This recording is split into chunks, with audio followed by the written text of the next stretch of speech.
Philosophy Unit 2 Summative. What is the meaning of life? Why do we exist? What is the purpose of life? I do not think there is a reason why the human race and the universe exist. I do not believe there is any instilled purpose that we must fulfill in our lives.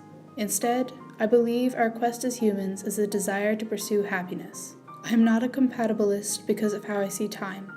I am not a theological or biological determinist because I do not believe in God and our biological makeup comes from hereditary external factors. I am a causal determinist, and I ultimately think that free will is an illusion, and that our actions are determined by a string of effects from a combination of external factors and our biological makeup, which is originally determined by external factors. I also acknowledge that indulging in the illusion of free will is important. Although logically, I believe we do not ever truly choose to make any decisions, it still feels like we do. We still feel responsibility for our actions and the past and present path of our life. It is because of this, many people seek purpose and meaning in their lives. I consider myself an existentialist. I believe the meaning in one's life is subjective and determined by what makes you feel most fulfilled and brings you the most joy over the course of your lifetime. A difficult goal to make sense of, as different things bring different amounts of happiness to different people. Also, what makes you the most happy changes, and it is difficult to determine the balance of the amount of happiness your actions bring you now and how those actions will impact the amount of happiness in your future.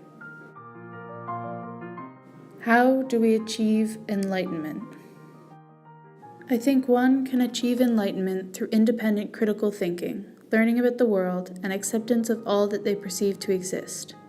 It is important to acknowledge the existence of evil, while still recognizing that good also exists. I believe to achieve enlightenment is to truly make peace with the balance of good and evil in everything.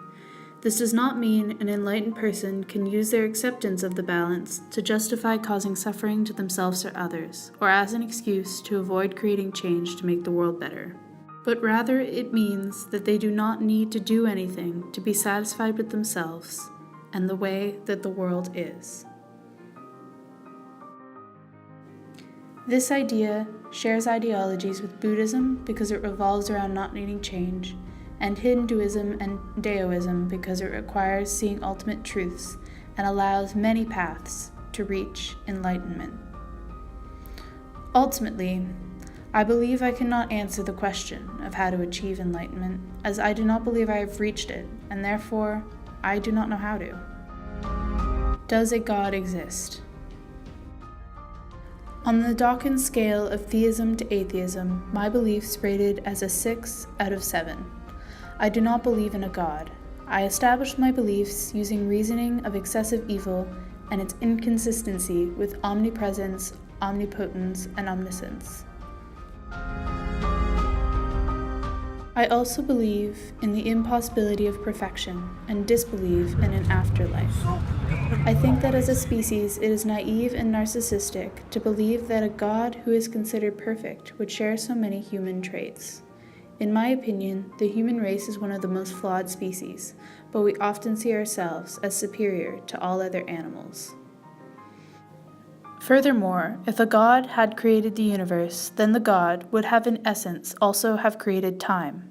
It is a paradox that time could have been brought into existence because it would mean that there would have had to be a time prior to its own existence, making it impossible for it to have not existed.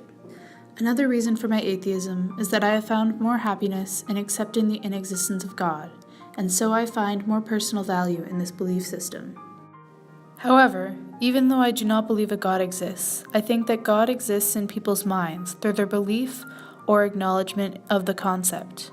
I believe that in the world, a God exists in the same way that a fictional story is real for a period of time in the mind of a reader. I also find it important to acknowledge that I do not know enough to be certain that a God or gods don't truly exist. That is why on the Dawkins scale of theism to atheism, I am a 6 rather than a 7. What is time?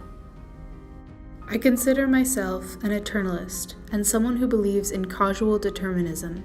I think that time is unable to flow as everything simultaneously exists in the past, present, and future. One moment can be looked at as different lengths of time in relation to other events, and could also be looked at from different places in time, which would be the determining factor of whether it was past, present, or future. The place on a timeline from which one observes other points in time is constantly changing, meaning that there is no definable past, present, and future, as they are all in constant flux, determined by one's constantly altered viewpoint. Because of this, it would make sense that time would exist wholly and all at once. The present, or the feeling of current time passing, would be the ever-changing place one is experiencing on an already existent objective timeline. Based on this, I think the idea of time being circular is very logical. From an eternalist perspective, and considering Aristotle's highly logical argument that time can neither have a beginning nor an end, it makes sense that time could be circular. If time were a loop, things would always exist in reference to something else. There would be no end or beginning to time, just a simultaneous end and beginning to a constantly repeating sequence. This belief seems to solve the problem with causal determinism of infinite regression of the first cause. If an event in the end of the universe caused the beginning, which ultimately caused the end, and etc., then the first cause is itself. The only problem with this is the question it raises. What caused this loop of time and the universe to exist? Which is a question that poses the paradox of the creation of time, which I stated earlier. What even is real? When it comes to discussing the meaning of life, the thing I find most difficult is defining reality. When it comes to defining the truest reality, I think that I am a monist and an idealist. I feel as though reality is most truly defined by mental perception rather than by physical objects. This is because we only ever determine that something material is real by using logic and an inner sense, both that come from our mental perception, which can be considered real from Descartes' idea of I think, therefore I am. Also, reality is further complicated with the concept of time, like David Hume argued. With the possibility of false memories, it is impossible to determine that you, as a thinking being, exist outside of a current thought. I agree with this, but it does not make me agree with presentism, as there is not enough proof to be sure that everything in our past is false, and I think life loses all meaning if it is only made up of a single thought. However, because of Hume's argument, I also cannot be certain in my belief of eternalism. Another concept to consider in regards to reality is the belief that there are different layers to what is real. For example, one could argue that you truly experience everything in a dream, but experiencing something awake is different, even if it is the same experience. When you believe or think something, it exists within your mind or perception of the world, but it does not necessarily mean that it will exist in other people's. A person could have a hallucination, and different factors, like the 5 physical senses, would determine how real it was to them. However, another determining factor could be the influence of another person's experience of this hallucination. If person A does not experience the hallucination, and person B does, they could still influence each other's perception of how real the hallucination is, based on how strongly they can convey their beliefs that it exists or not. I struggle to define what is real because other than our thoughts, we cannot be completely sure of anything else's existence. Descartes argued that the mind must have been created by a higher entity, but that he himself was not perfect, but a perfect being must exist. So therefore, a God must exist in addition to ourselves.